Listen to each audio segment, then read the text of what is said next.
Vincent Kale vanished into the Alaskan wilderness with a rifle, a plan, and a grudge buried for over a decade. What began as a routine check spiraled into a deadly manhunt when he turned his sights on the very troopers hunting him. Glenridge was the kind of place where winter came early and left late, where people greeted each other by name and problems rarely made it past the local diner. It was quiet, predictable, and wrapped in snow for most of the year. That silence shattered one cold morning in January when a local hunter called in something strange. He'd seen a man parked off a logging road, deep in the woods where no one had any business being in that season. The man wasn't dressed for hiking or hunting. He was pacing, agitated, and loading something heavy into the back of a rusted pickup truck. State troopers were sent to check it out. It sounded like someone lost or suffering a mental breakdown, maybe a stranded traveler. But when they arrived at the spot, the truck was gone. Fresh tire marks led down a narrow, frozen trail. The troopers followed the tracks as far as they could until the vehicle disappeared into thick woods.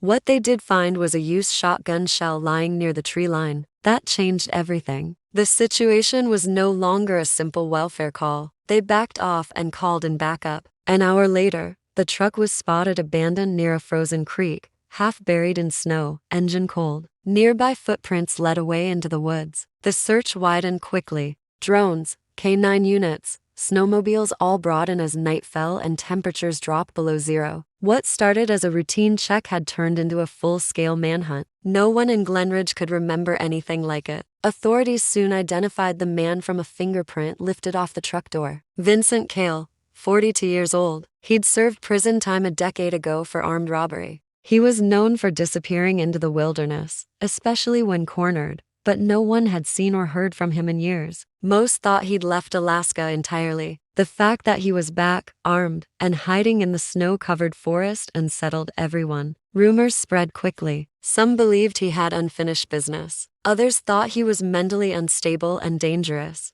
The only certainty was that Vincent had vanished into a landscape that could kill a man in hours. But Vincent wasn't just surviving, he was watching. He knew the terrain better than anyone searching for him, and it was becoming clear that he had no intention of being found. By the third day of the manhunt, the troopers were exhausted, and the town was gripped by a quiet fear. Vincent Kale had not only avoided capture, but he had also made it clear he was willing to use violence. The icy forest stretched endlessly around Glenridge, offering him countless places to hide. Snowfall wiped away tracks as quickly as they appeared. Helicopters scoured the treetops, their blades echoing across the valley, but there was no sign of him. He had disappeared into the wilderness like a shadow. Then, just as hope seemed to be fading, things took a dangerous turn. A search team navigating a frozen ravine heard a gunshot crack through the silence. A bullet struck a tree inches from where one of the troopers stood. They dove for cover, realizing they were being watched from higher ground. The shooter couldn't be seen through the dense trees, but there was no doubt it was Vincent. He had the advantage. He knew the terrain, and he wasn't afraid to fire at law enforcement. It was no longer a search. It had become a dangerous game of survival. Investigators began connecting dots. Over the last 2 nights, several hunting cabins along the edge of the search zone had been broken into. Supplies were missing: canned food, blankets, gasoline, and ammunition. Vincent was on the move, well-equipped, and familiar with every path, hill, and shortcut in the forest. He had grown up around these parts before slipping into crime in his early 20s. Now it seemed he was using that knowledge to vanish and strike when least expected. News spread quickly through Glenridge. Roadblocks were set up. Locals were told to remain indoors and report anything unusual. Parents kept their children home from school, and businesses shut early. Troopers worked in rotating shifts, patrolling day and night. Vincent had fired the first shot, and now every officer knew the next encounter might not be a warning. The terrain worked in his favor. He stayed one step ahead, always moving, always watching.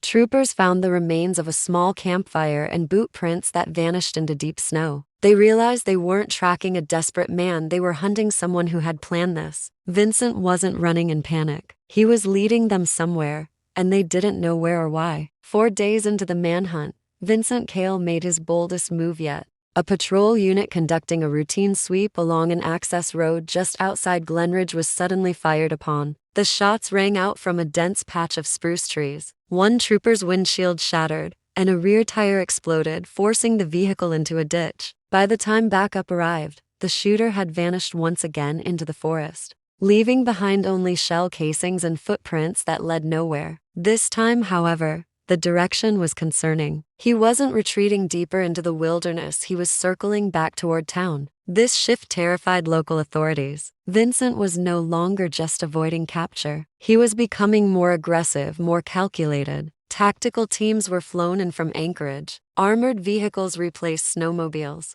and snipers were stationed on rooftops near public buildings. The town of Glenridge transformed from a peaceful community into a lockdown zone of tension and fear. Children whispered about the man in the woods while adults checked their windows every night. Despite the increased presence of law enforcement, Vincent continued to elude capture. One night, he broke into a remote power shed and stole fuel, triggering an alarm that drew troopers to the scene. When they arrived, they found the place already empty, except for muddy footprints and a strange marking carved into the wall, a rough X with a slash through it. The meaning was unclear, but investigators began to suspect that Vincent was sending a message.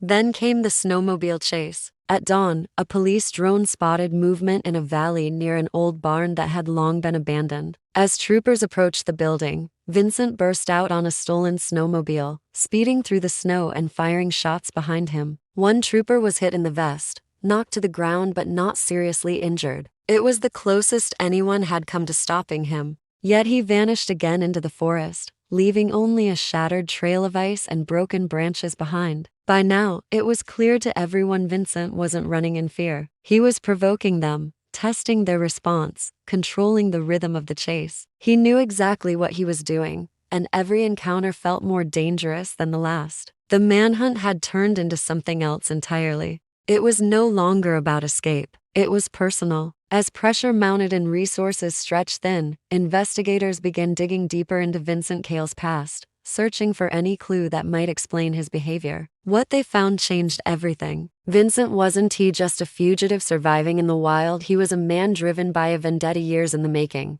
Over a decade ago, during a failed convenience store robbery, Vincent's younger brother, Travis, had been shot and killed by a responding trooper. The incident was ruled justified, but to Vincent, it was something else, a betrayal by a system he already mistrusted. That trooper, now a high-ranking officer overseeing the current manhunt, had unknowingly become a target. Suddenly, the pattern behind Vincent's movements began to make sense. He wasn't hiding randomly. He had broken into cabins close to specific locations, places tied to law enforcement or former officers. One of the cabins belonged to a retired trooper who had quietly moved to Glenridge to escape attention. Another was near a ranger station once used for police training exercises. The barn where Vincent had been spotted during the snowmobile chase sat on land that once belonged to his family, sold off after Travis's death to pay legal fees and debts. It became clear Vincent was retracing his past, piece by piece, and confronting what he saw as the roots of his pain. Among his stolen gear was a detailed map, recovered from one of the ransacked cabins.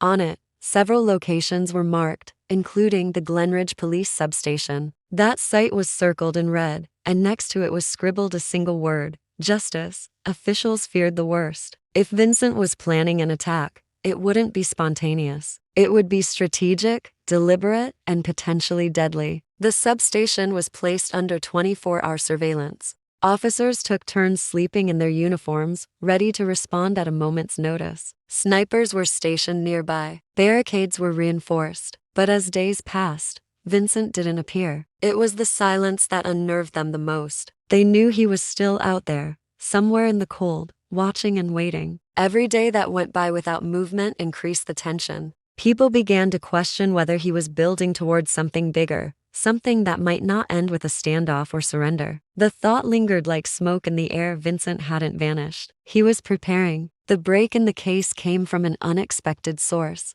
A local delivery driver making early morning rounds noticed something strange behind an old tool shed near the outskirts of Glenridge. Parked awkwardly behind it was a snowmobile, half covered with a tarp, its engine still warm. The location was less than a mile from the Glenridge police substation, the very place Vincent had marked on his map. The driver didn't stay long. He made the call, and within minutes, the area was locked down by troopers and tactical units. A small farmhouse sat nearby, dark and seemingly abandoned. Authorities moved in cautiously, surrounding the property without making their presence known. Drones circled overhead, and thermal imaging confirmed a single person inside. That person was pacing, armed, and wearing heavy winter gear. The farmhouse windows were covered from the inside, and a crude barricade had been built across the front door. Vincent had turned it into a bunker. What followed was a tense 5-hour standoff. Negotiators tried reaching out, but there was no response. Officers didn't know if Vincent had explosives, hostages, or a final plan to strike the substation. The clock was ticking.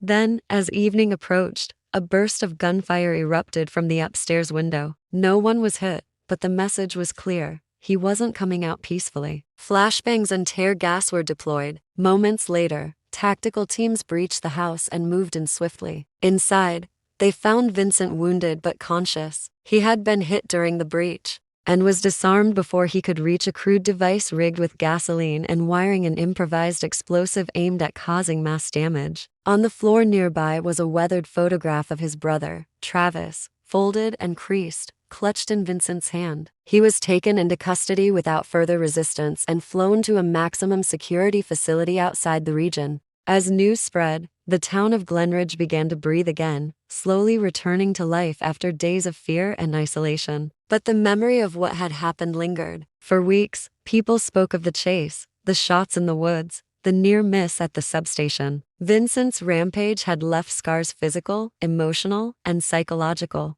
The case became a chilling reminder of how far grief and revenge could push someone, even into the heart of the frozen wilderness. Glenridge had survived, but it would never be the same.